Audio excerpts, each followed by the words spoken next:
Hello students, आज हम लोग डिस्कस करेंगे क्लास 12th केमिस्ट्री रसायन विज्ञान के chapter number 5 coordination chemistry means उप संयोजन रसायन के अंतर्गत बहुत ही महत्वपूर्ण टॉपिक एक क्वेश्चन 100% आने आना है समवायता का।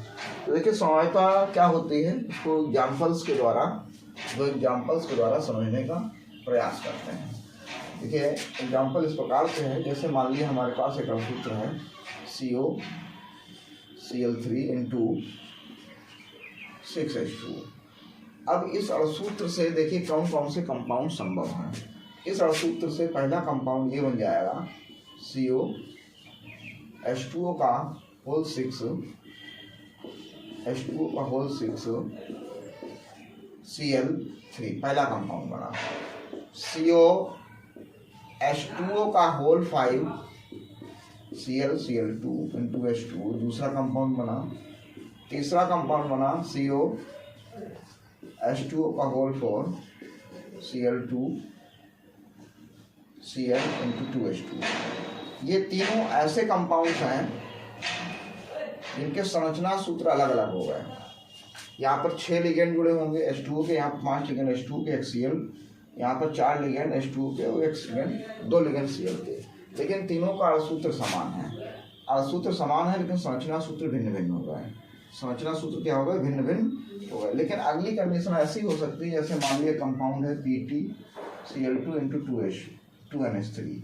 अब यहाँ पर देखिए कंडीशन क्या हो सकती है, ये Pt लिगेंड से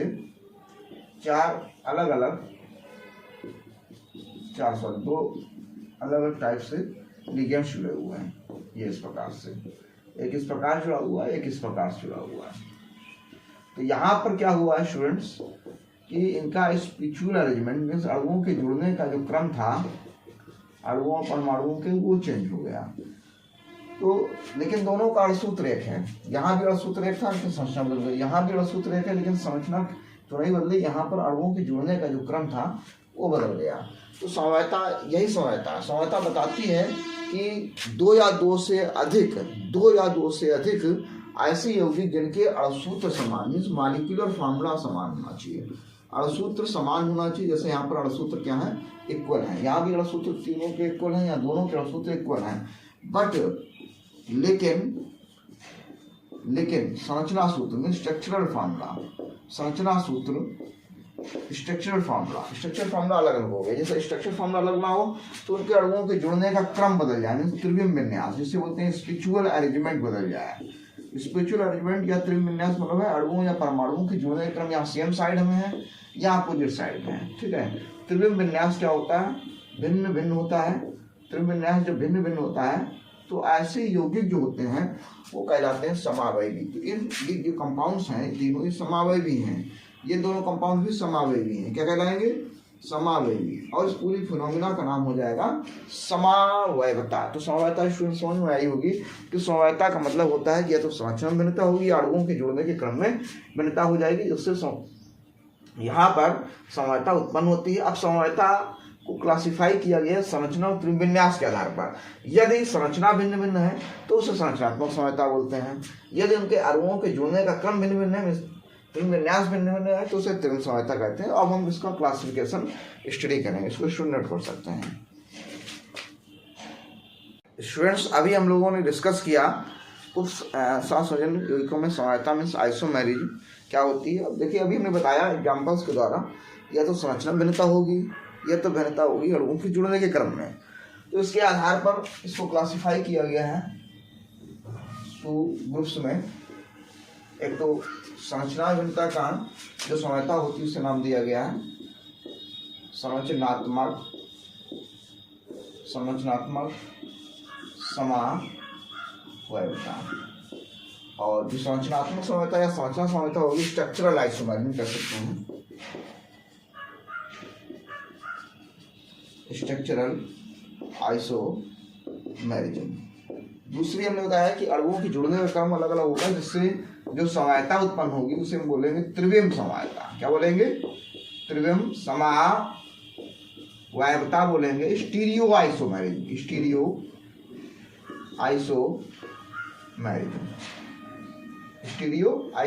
बोली जाती है। अब देखिए जो संरचनात्मक स्वायत्ता है इसको भी क्लासिफाई किया गया है अलग अलग सब ग्रुप्स में। तो इसके देखिए कौन कौन से सब ग्रुप्स हैं। तो इसके पहला जो ग्रुप है वो है हाइड्रेट समवायता, विलायक योजन या हाइड्रेट समवायता। विलायक योजन या इसे हाइड्रेट समवायता के नाम से जानेंगे। दूसरी होती है आयनन समवायता, आयनन समवायता होती है। तीसरी होती है बंधनी समवायता, समावयवता। और चौथी है उपसा संयोजन समवायता, उपसा संयोजन समावयवता। इसके बाद आती है त्रिविम समवायता, स्टीरियो आइसोमेरिज्म। इसको दो भागों में क्लासिफाई किया गया है। पहला है ज्यामिति समवायता और दूसरी है प्रकाशिक समवायता,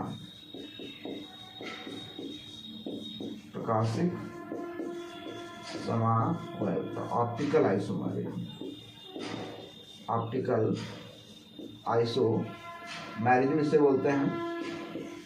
आइसोमेरिज्म इसे जियोमेट्रिकल आइसोमेरिज्म, जियोमेट्रिकल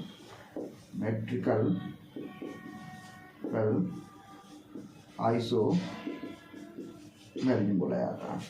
तो आज के वीडियो में स्टूडेंट्स हम लोग मुख्य रूप से जो स्टडी करेंगे वो संरचनात्मक समवायता के टाइप्स पढ़ेंगे और नेक्स्ट वीडियो में हम लोग डिस्कस करेंगे स्टीरियो आइसोमेरिज्म। ठीक है स्टूडेंट्स, तो इसको नोट कर लीजिए। फिर हम लोग एक एक करके अलग अलग स्टडी करते हैं कि डिफिनेशंस विद एग्जांपल विलायक योजन, आयनन, बंधनी और उपसंयोजन समवायता के बारे में। स्टूडेंट्स अभी हम लोग डिस्कस कर रहे थे समवायता का वर्गीकरण, जिसमें हमने बताया दो प्रकार की है समवायता, संरचनात्मक समवायता और त्रिविम समवायता। तो आज हम लोग डिस्कस करने वाले हैं मेनली संरचनात्मक समवायता, जिसका पहला जो प्रकार हम लोग लिखा था हाइड्रेट या विलायक योजन समवायता। तो देखिए हाइड्रेट आइसोमेरिज्म, हाइड्रेट या विलायक योजन समवायता क्या हो सकती है, क्या होती है? विलायक योजन समवायता मीन्स क्या होगा कि ऐसे यौगिक, ऐसे उपसंयोजन यौगिक जिनके अणुसूत्र समान लेकिन जलीय विलयन में जल के अणु H2O के अणु लिगेंड्स व क्रिस्टल हाइड्रेट या क्रिस्टल के रूप में, हाइड्रेट या क्रिस्टल के रूप में, मतलब जल के अणु जो होंगे लिगेंड्स के रूप में या हाइड्रेट के रूप में, क्रिस्टल जल के रूप में, हाइड्रेट क्रिस्टल जल के रूप में या दोनों रूप में उपस्थित होते हैं, दोनों रूप में उपस्थित होते हैं, दोनों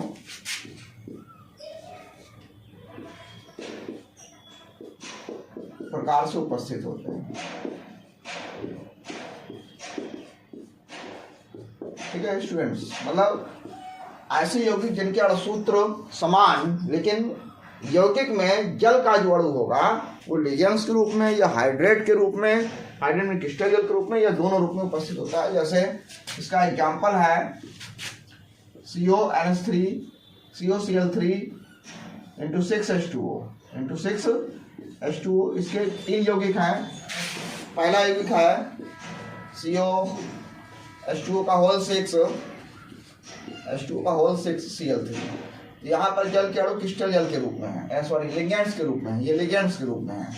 दूसरा अणु है COH2O का होल 5 Cl2 यहाँ into H2O, यहाँ पर लिगेंड्स के रूप में भी क्रिस्टल जल के रूप में। तीसरा अणु है H2O का whole for Cl into 2H2O। यहाँ पर 2 अणु क्रिस्टल जल के हैं और 4 अणु लिगेंड्स के रूप में। तो परिभाषा बहुत आसान है, वे उपसार यौगिक जिनके अणु सूत्र समान लेकिन जल का अणु लिगेंड्स या क्रिस्टल जल के रूप में या दोनों रूप में उपस्थित होता है, तो ऐसे यौगिक हाइड्रेट समवायवी कहलाते हैं। दूसरी है आयनन समवायता। आयनन समवायता, आयनाइजेशन आइसोमेरिज्म। आयनन समवायता सबसे आसान है। इसमें क्या होता है कि जैसे मान लीजिए कोई अणुसूत्र है CO NH3 का होल 5 Cl SO4, ये एक यौगिक है। अब इस यौगिक से देखिए जो 2 यौगिक बनेंगे, पहला यौगिक बनेगा CO, यहाँ Br ले लेते हैं मुख्य रूप से, CO NH3 का होल 5 Br और फिर ये SO4, ठीक है। अब अगर हम इसका आयनाइजेशन आयनन कराएं तो आयनन होने पर ये क्या देगा, CO NH3 का होल 5 Br, NH3 का whole 5 Br 2 minus plus SO4, sorry 2 plus 2 minus. दूसरा CO NH3 का होल 5 SO4 अंदर ले लें और Br बाहर कर लें, तो इसका आयनाइजेशन करेंगे तो यहाँ पर क्या देंगे, CH3 NH3 का होल 5 SO4 माइनस और sorry Br SO4 minus Br SO4, ये हो जाएगा प्लस, Br हो जाएगा माइनस। तो यहाँ पर क्या देखा स्टूडेंट्स कि 2 या 2 से अधिक ऐसे उपसार सृजन यौगिक जिनका दोनों का अणुसूत्र एक ही है, लेकिन विलयन में भिन्न भिन्न आयन देते हैं, तो ऐसे यौगिक आयनन समवायवी कहलाते हैं। ये घटना आयनन समवायवी कहलाती है, ठीक है। तो यहाँ पर लिख सकते हैं इस प्रकार कि समवायवता में समान अणुसूत्र से प्राप्त यौगिक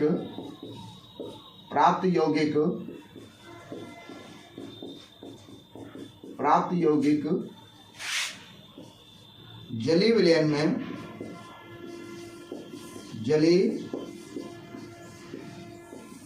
में भिन्न भिन्न आयन देते हैं। जलीय विलयन में क्या करते हैं, भिन्न भिन्न आयन देते हैं। तो ऐसे यौगिक जो होते हैं आयनन समवायवी, और ये घटना आयनन समवायता कहलाती है। इसको स्टूडेंट नोट कर लें, फिर आगे की समवायता हम लोग डिस्कस करते हैं।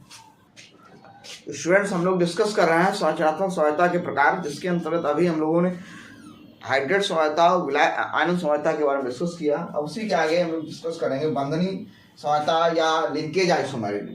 तो लिंकेज या बंधनी समवायता का मतलब क्या होता है कि ऐसे यौगिक होंगे जिनके अणुसूत्र समान होंगे। जैसे यहाँ पर NH3 CO 5 × 5 NH3 CO × NO2 लिख लेते हैं, NO2 × 5 NH3। अब इस यौगिक अणुसूत्र से देखिए, इस अणुसूत्र से 2 प्रकार के संरचनात्मक समवायवी संभव है। पहला देखिए, ये होगा CO और NH3 1 2 3 4 5 और यहाँ पर NO2 जुड़ा हुआ है। तो यहाँ पर जो बंध बन रहा है वो नाइट्रोजन बंध बना रहा है, ठीक है। NO2 एक उभयनिष्ठ लिगेंड है, तो यहाँ पर जो बंध बनेगा वो NO2 बंध बनाएगा। बंध कौन बनाएगा, NO2 बनाएगा। अब दूसरा इसी का यौगिक है, आइसोमर है, समावयवी है। यहाँ पर देखिए क्या परिवर्तन होगा, ये NH3, दूसरा NH3, तीसरा NH3, तीसरा हो गया, चौथा NH3, पांचवा NH3। अब यहाँ पर जो दाता परमाणु है वो नाइट्रोजन ना होकर ऑक्सीजन हो जाएगा, क्योंकि NO2 एक उभयदंती लिगेंड है।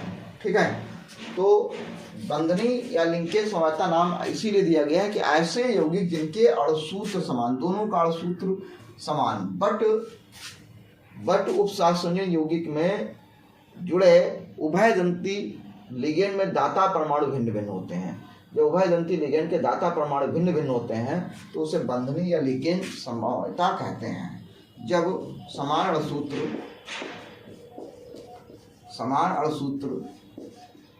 के उपसह संयोजन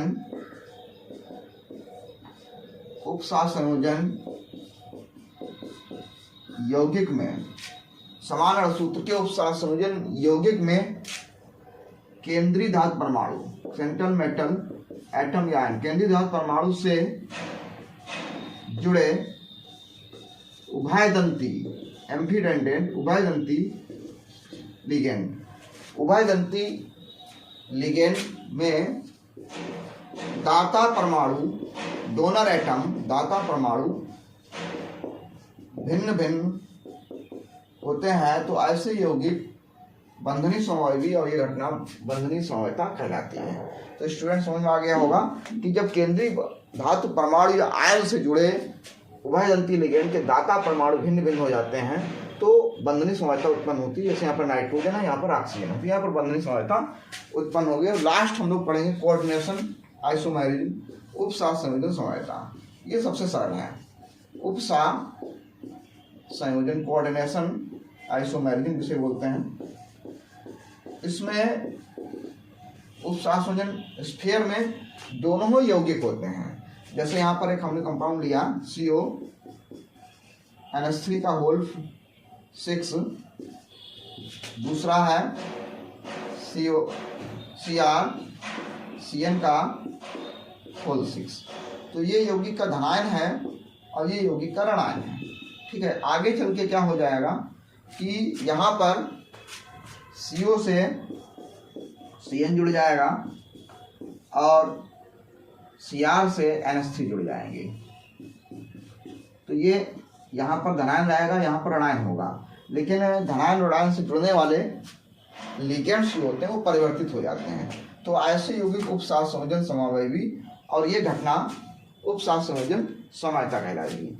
मतलब ऐसे यौगिक जिनके अणुसूत्र समान लेकिन संरचनात्मक समवायवी में क्या होगा, धनायन उपसह संयोजन के धनायन और ऋणायन से जुड़े लिगेंड्स की स्थिति में परिवर्तन हो जाता है। धनायन और ऋणायन में केंद्रीय धातु परमाणु से जुड़े लिगेंड की स्थिति में परिवर्तन हो जाता है। तो इस प्रकार समवायता को उपसह संयोजन समवायता कहते हैं। समान अणुसूत्र के उपसह संयोजन